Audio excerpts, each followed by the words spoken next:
Chat, someone said in the Discord the other day that his brother knew he was trans from the blowhigh in his room. Granted, he said his brother is like the online type, but still, this is a new way. Blowhighs are that comfort stuffed animal that so many eggs get pre-transition without really expecting people to know what it means. Like, are people gonna have to start hiding their IKEA sharks the same way they hide their skirt? But it makes me wonder, like, what are the other things that secretly out you as trans? Because so many people say they came out as trans to their family and their family somehow already knew. Personally, my grandma says she knew I was a girl when I was born, which makes me wonder, like, did I come out of the womb with one of those Etsy trans pins or something? Maybe I somehow got onto her iPad, installed Tumblr, and joined all the trans groups. I don't know. But all I know is growing up, right after puberty, some guy in a suit knocked on my door saying he'd pay me a ton of money if I grew up to be trans and churn out a bunch of pro-LGBTQ propaganda for the CIA.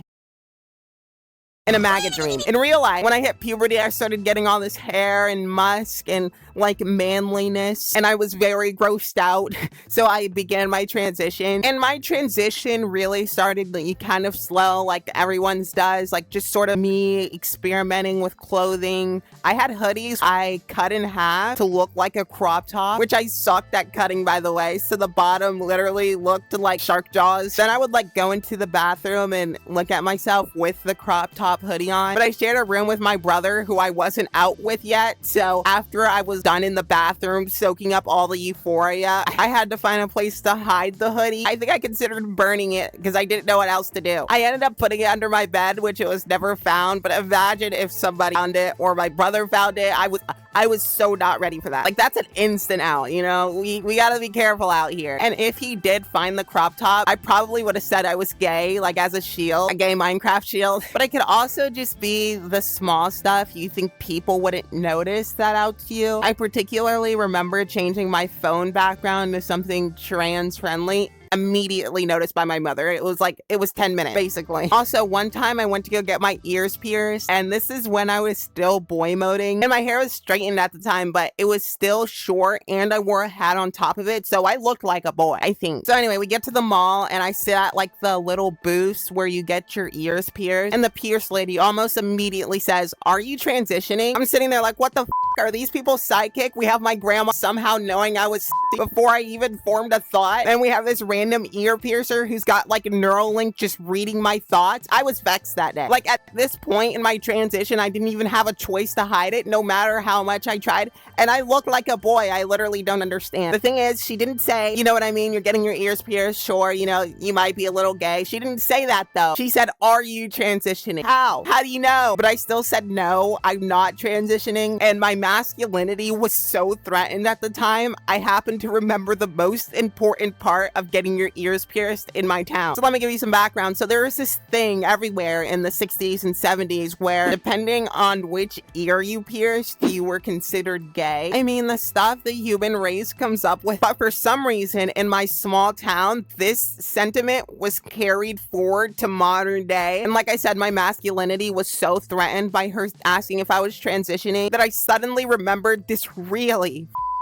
pointless rule. And so as she's picking up her little device and is asking me, you know, what year, I thought way too much in that moment just about which ear. If I put that brain power deciding which ear I pierce towards science, mathematics, programming, and neuroscience, we would be a level 5 society with Dyson spheres and flying cars. I'm telling you. Anyway, when she asked which ear, I just could not remember. So I remember telling her, like, hold on, I need to text my friend. And I texted one of my good friends till this day, and I said, hurry, quick. I'm at the mall.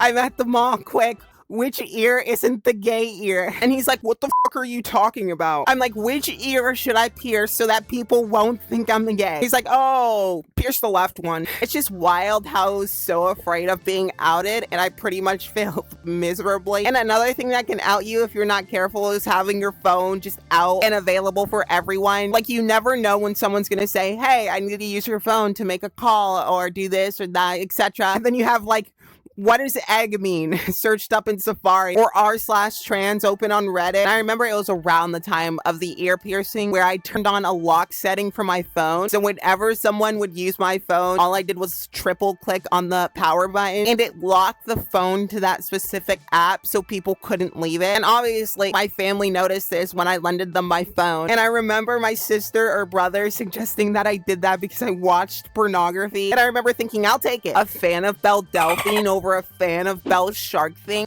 You know what? I was over the moon. Again, I mean, sure. But just a super important part of transitioning in like that early transitioning stages is like having people who are locked in with you. I talked about it in this video, and probably a really good way to get yourself outed as trans early is telling someone who doesn't know how to keep their mouth shut, because that means when you come out to that person, you're actually coming out to everyone. And a lot of stress can arise from that. So if you're coming out, again, I suggest you watch that video. And two, just make sure your buddies, family members, whoever that you tell are just rock solid. Another way you can get outed is the denial of wanting to cut your hair. Because look, the first time you don't cut your hair and you don't want to cut your hair, the reaction is, oh, you know, going for a new hairstyle. Oh, great. And the next time you deny getting a haircut, people are like, whoa, okay, your hair's getting a little long there, bucko. Or should I say hobo? Like, getting a little meaner. And then after it gets longer, it's just straight the F word thrown at you. I mean, you can't do anything about it. Your hair's long. There are a few reasons to keep it that way. But there's also probably like another side to this conversation where you're ready to come out, but are like really bad at confrontation. So you're purposely sending signs out that you're trans, and then people just don't get them, like the complete opposite problem. Just churning out signals and nobody's getting it, forcing you to say, you know, guys, hey, I'm trans. I tried getting you guys a pink and blue cake, but you're just not getting it. I'm a girl. Like that type of thing. I'm yapping too much. Guys, the Discord has been growing a lot with a lot of great trans people. That is in the description. I also have a Blue Sky where I complain about stuff, but some people are interested. When this video comes out, I feel like only a few people are gonna have to subscribe, and then I'll be at 2,000 subscribers. And one thing that I do on this channel is,